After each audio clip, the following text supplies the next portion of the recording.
Hello दोस्तों, मैं अंकित सिंह आप सभी लोगों का विजडम हब स्टडी पर स्वागत करता हूं।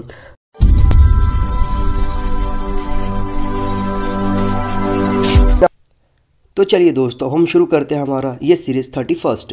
इससे पहले हमें डिस्कस कर लेते हैं जो कि मैंने आपको 13th में आपसे क्वेश्चन पूछे थे। तो पहला प्रश्न यहाँ पर अर्थशॉट पुरस्कार 2021 किसे प्रदान किया गया? तो यह विद्युत मोहन को प्रदान किया गया। एलियन नेगियनम किस उत्पाद की एक नई प्रजाति है? तो यह प्याज व लहसुन की एक नई प्रजाति है। UIDAI का पूरा नाम क्या है? भारतीय विशिष्ट पहचान प्राधिकरण, unique identification authority of India इसका पूरा नाम है इंग्लिश में। API का पूरा नाम क्या है? तो ऑथेंटिकेशन एप्लीकेशन प्रोग्रामिंग इंटरफेस इसका पूरा नाम है। आधार कितने डिजिट का होता है? तो आधार 12 डिजिट का होता है। ये आप अपने आधार कार्ड नंबर पर देख सकते हैं। इसके बाद अब हम यहाँ पर जो 4 टॉपिक डिस्कस करेंगे इस सेशन में, वो रहेंगे यहाँ पर बैलिस्टिक मिसाइल उत्तर कोरिया के द्वारा जो लॉन्च किया गया है। हम जानने का प्रयास करेंगे कि बैलिस्टिक मिसाइल क्या है और इसके क्या क्या कंडीशंस होती हैं इंटरनेशनल परिप्रेक्ष्य में। फिर जियोरिसा मास्प इंसिस एक सूक्ष्म घोंघा है जो कि खोजा गया है, ये क्या है इसके बारे में जानने का प्रयास करेंगे। हॉर्नबिल और ट्रॉपिकल वन इनके बारे में भी हम जानने का प्रयास करेंगे। और देवरीगढ़ वन्य जीव अभयारण्य जो कि ओडिशा में है, इसको भी विशेष रूप से कुछ दर्जा प्राप्त कराया गया है। तो ये भी हम इस सेशन में जानने का प्रयास करेंगे। तो यहाँ पर जो आपके सामने पहला टॉपिक है वो है बैलिस्टिक मिसाइल उत्तर कोरिया। तो क्या इशू है इसको समझते हैं। तो हाल ही में उत्तर कोरिया ने अपनी पूर्वी तट से एक सबमरीन लॉन्च बैलिस्टिक मिसाइल का परीक्षण किया है। यह क्या है कि जो उत्तर कोरिया है वो कई बार अंतर्राष्ट्रीय जो कानून होते हैं उसका उल्लंघन करता है। इसी के परिप्रेक्ष्य में ये वाला जो टॉपिक है आपके सामने समकक्ष रखा गया है। तो अंतर्राष्ट्रीय कानून के तहत उत्तर कोरिया पर बैलिस्टिक मिसाइलों के परमाणु परीक्षण को ना करने के लिए प्रतिबंध लगाया गया है। तो लेकिन वो बार बार इसी प्रकार के जांच करता रहता है। तो अगर आप मैप में देख सकते हैं यहाँ पर नॉर्थ कोरिया को, तो नॉर्थ कोरिया का जो उत्तरी सिरा है वो जुड़ा हुआ है यहाँ पर चाइना से। इसके पड़ोसी देशों में रशिया भी आता है और साउथ कोरिया भी आता है। नॉर्थ कोरिया की राजधानी जो है प्योंगयांग है और साउथ कोरिया की राजधानी सियोल है। नॉर्थ कोरिया के जो यहाँ पर लीडर है वो यहाँ पर किम जोंग उन। तो ये आपसे कुछ पूछा जा सकता है आसपास के क्षेत्रों को लेकर के, तो आप इसे याद रखिए। चलिए अब हम बात करते हैं यहाँ पर बैलिस्टिक मिसाइल की। तो यह एक रॉकेट चलित स्वनिर्देशित रणनीतिक हथियार प्रणाली है जो कि अपने प्रक्षेपण स्थल से पूर्व निर्धारित लक्ष्य तक पेलोड पहुँचाने हेतु बैलिस्टिक प्रक्षेपण का अनुसरण करता है। ये मतलब यह एक प्रकार का ऐसा बैलिस्टिक मिसाइल होता है जो कि इसको एक टारगेट दे दिया जाता है तो उस टारगेट पर ही किसी भी रास्तों के तहत पहुँचने की क्षमता रखता है। ये बैलिस्टिक प्रक्षेप वक्र की अगर हम बात करें तो इसका आशय किसी मिसाइल के प्रक्षेप वक्र से है, मतलब उसके रास्ते या पाथ से है जो केवल गुरुत्वाकर्षण और संभवतः वायुमंडलीय घर्षण से प्रभावित होता है और इसको प्रभावित करने वाले अन्य कारक नहीं होते हैं। यह पारंपरिक उच्च विस्फोटकों के साथ साथ रासायनिक, जैविक व परमाणु हथियारों को ले जाने में सक्षम होता है। बैलिस्टिक मिसाइल प्रसार के खिलाफ अंतर्राष्ट्रीय आचार संहिता क्या कहती है? तो यह जिसे बैलिस्टिक मिसाइल प्रसार के खिलाफ हेग आचार संहिता के रूप में जाना जाता है, यह एक प्रकार का राजनीतिक पहल है। इसका उद्देश्य विश्व स्तर पर बैलिस्टिक मिसाइल के प्रसार को रोकना इसका उद्देश्य है। अप्रैल 1987 में स्थापित स्वैच्छिक मिसाइल प्रौद्योगिकी नियंत्रण व्यवस्था MTCR का उद्देश्य बैलिस्टिक मिसाइलों और अन्य मानव रहित वितरण प्रणालियों के प्रसार को सीमित करना है जिसका उपयोग रासायनिक, जैविक तथा परमाणु हमलों के लिए किया जा सकता है। भारत भी MTCR का हिस्सा है, इसलिए भारत इसके लिए यहाँ पर अपने कार्यों के प्रति जिम्मेदार होता है।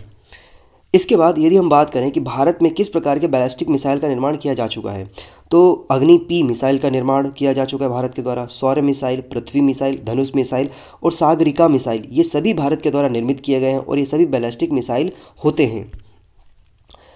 इसके बाद दोस्तों जो हम यहाँ पर जो नेक्स्ट टॉपिक डिस्कस करेंगे वो रहेगा जियोरिसा मास्प इंसिस, एक प्रकार का सूक्ष्म घोंघा है जिसको यहाँ पर खोजा गया है।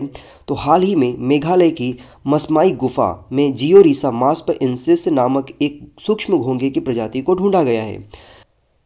नई प्रजाति अपने शैल आकारिकी में जियोरिसा सरिता ये उस प्रकार का है जहाँ पर जीनस का एक सदस्य जिसे 1851 में खोजा गया था उससे कुछ तरीके से ये भिन्न है, जो सेल के आकार की भिन्नता दर्शाता है और 4 प्रमुख सर्पिल स्ट्राइप्स के साथ अपने शरीर पर मौजूद होती है।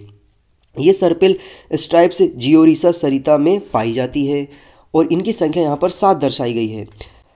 यदि हम इसके निवास स्थान की बात करें तो जियोरिसस तराई के उष्णकटिबंधीय जंगल के साथ साथ उच्च ऊंचाई वाले सदाबहार जंगलों या कैल्शियम से भरपूर चट्टानों, सतहों, मिट्टी या भूमिगत आवासों में पाया जाता है।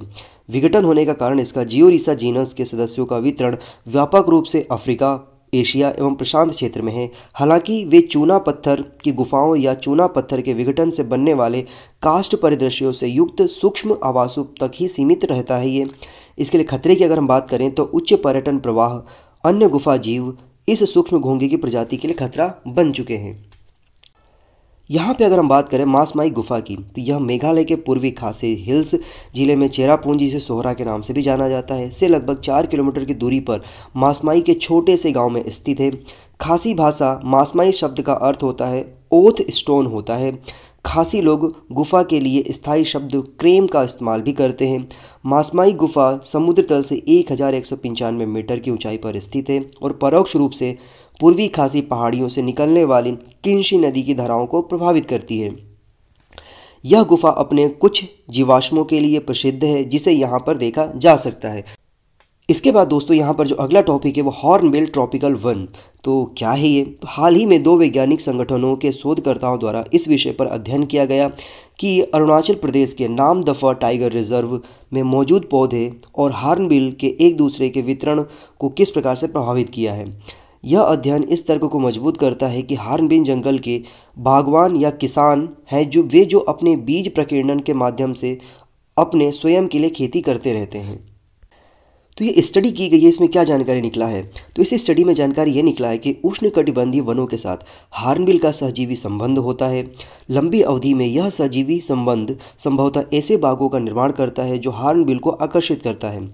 अध्ययन से यह भी पता चलता है कि कैनरियम जैसे दुर्लभ वृक्षों वाले वह वन जहाँ पर बड़ी संख्या में हॉर्नबिल को आकर्षित करते हैं, वही परिणाम स्वरूप हॉर्नबिल इन वनों क्षेत्रों में अधिक संख्या में पौधों की प्रजातियों की एक विविध सारणी के बीजों का प्रकीर्णन करने में मदद करते हैं।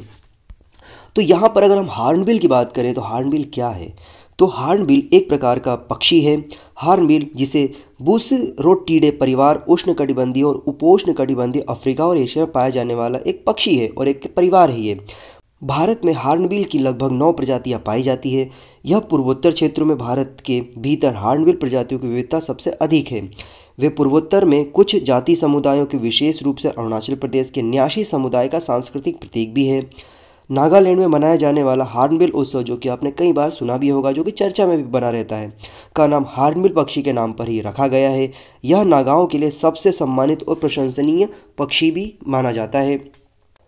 अगर यहाँ पर हम बात करें हॉर्नबिल के खतरे को लेकर के की जाने वाली संकेतों को, तो हॉर्नबिल का शिकार उसके कास्क, जो कि उसका ऊपरी चोंच होता है, बहुत ही आकर्षक होता है और उसके पंखों के लिए किया जाता है।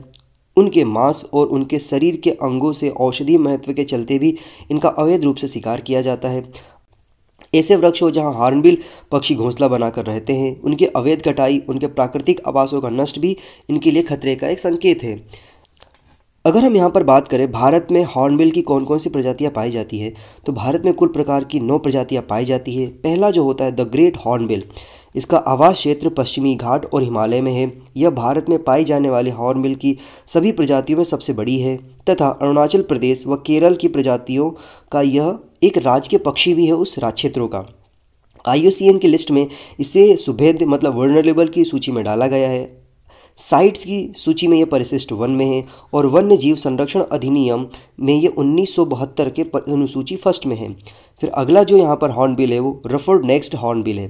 इसका आवास क्षेत्र यह भारत की सबसे उत्तरी सीमा पर पाया जाता है। संपूर्ण उत्तर पूर्वी भारत से लेकर पश्चिमी बंगाल में महानंदा वन्य जीव अभ्यारण्य तक ये पाया जाता है। IUCN की लिस्ट में ये भी सुभेद्य मतलब वर्नरेबल की सूची में डाला गया है। साइट्स की श्रेणी में इसे सेकंड में डाला गया है। फिर आता है रेस्ट हॉर्नबिल। तो रेस्टड हॉर्नबिल की बात करें तो इसका जो आवास है यह उत्तर पूर्वी भारत में है। यह भी IUCN की लिस्ट में सुभेद्य में है और साइट्स की सेकंड परिशिष्ट में इसे डाला गया है।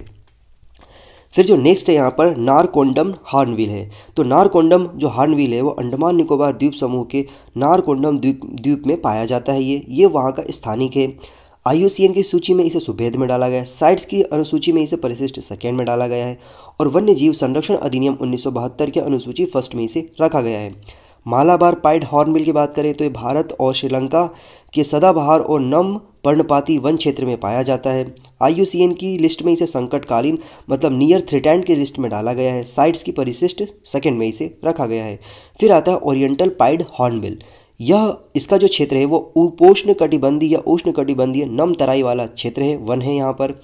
ये लिस्ट में जो रखा गया है IUCN की कम चिंतनीय मतलब लिस्ट कंसर्न है, इसकी संख्या ठीक ठाक है, इसलिए इसकी थोड़ी सी चिंता की गई है।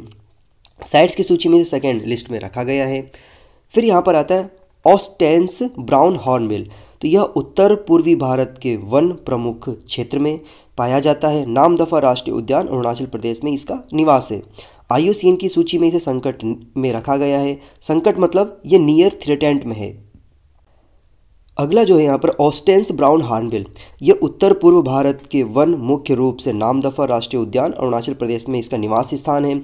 IUCN की लिस्ट में इसे संकट निकट दैट मीन्स नियर थ्रेटेंड की लिस्ट सूची में डाला गया है। साइट्स में इसे ज़्यादा अभी चिन्हित नहीं किया गया है।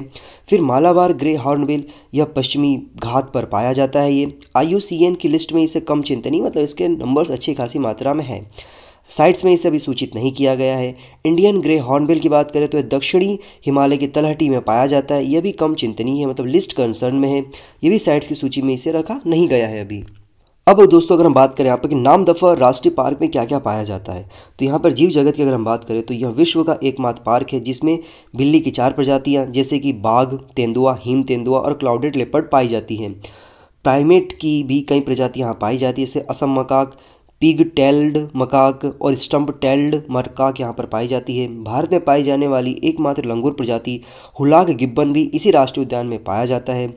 यहाँ पाए जाने वाले अन्य महत्वपूर्ण जानवरों में हाथी, काला भालू, भारतीय बायसन और विभिन्न प्रकार के जंगली जानवर यहाँ पर पाए जाते हैं। सफ़ेद पंखों वाली वुड डक पाई जाती है यहाँ पर। इन पक्षी प्रजातियों में सबसे ज़्यादा जो दुर्लभ है वो है यहाँ पर प्रजातियों में ग्रेट इंडियन हॉर्नबिल सहित यहाँ पर हॉर्नबिल की लगभग 9 से लेकर के 5 प्रजातियां पाई जाती है। तो 9 में से जो 5 मुख्य प्रजातियां वो इस क्षेत्र में पाई जाती है। तो आप यहाँ पर देख सकते हैं कि नेशनल पार्क और सेंचुरीज जो अरुणाचल प्रदेश में है इसे आप याद रखें, क्योंकि UPSC में कई बार ये सब प्रश्न पूछे गए हैं। स्टेट कैपिटल्स फिर नेशनल पार्क स्टार्स के थ्रू दर्शाया गया है। फिर यहाँ पर सेंचुरीज जो है वो भी यहाँ पर पिंक स्टार में आपको दर्शाया गया है। फिर यहाँ पर अगला जो टॉपिक है वो है देवरीगढ़ वन्यजीव अभ्यारण्य जो कि ओडिशा में है। तो हाल ही में ओडिशा सरकार ने देवरीगढ़ वन्यजीव अभ्यारण्य में 4 शून्य कनेक्टिविटी गांवों से लोगों को विस्थापित करने के लिए यहाँ पर निर्णय लिया है। और इन परिवारों की जो संख्या वो लगभग 420 परिवार है जिसको यहाँ से स्थानांतरित किया जाएगा वन्य क्षेत्रों से।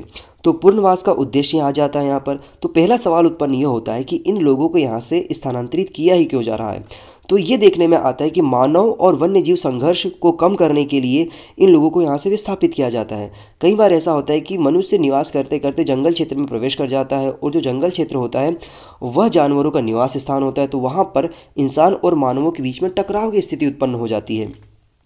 अगर हम बात करें इस क्षेत्र के अवस्थिति की तो यह उड़ीसा के बरगढ़ जिले के हीराकुंड बांध जो कि महानदी पर स्थित है के निकट लगभग 346.91 वर्ग किलोमीटर के क्षेत्र में कवर करता है। यह पूर्वी और उत्तर के विशाल हीराकुंड जलाशय से घिरा हुआ है।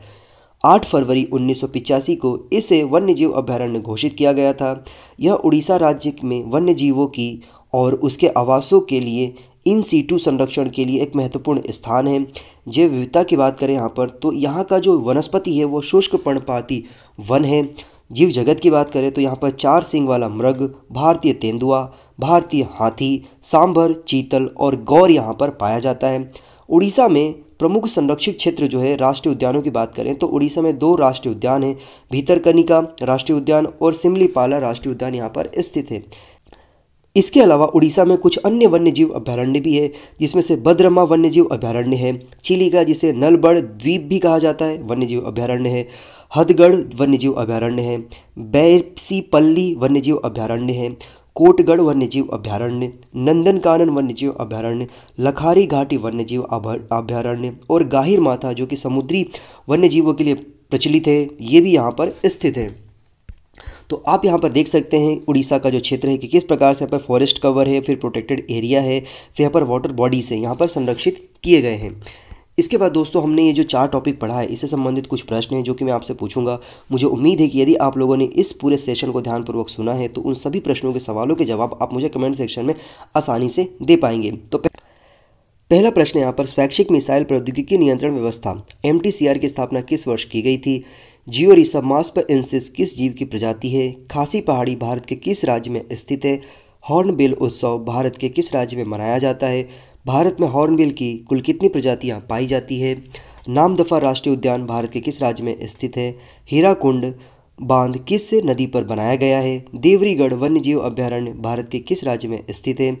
भीतरकनिका राष्ट्रीय उद्यान भारत के किस राज्य में स्थित है? नंदनकानन वन्यजीव अभयारण्य भारत के किस राज्य में स्थित है? चलिए फिर से मुलाकात होगी। Have a good day. जय हिंद, जय भारत।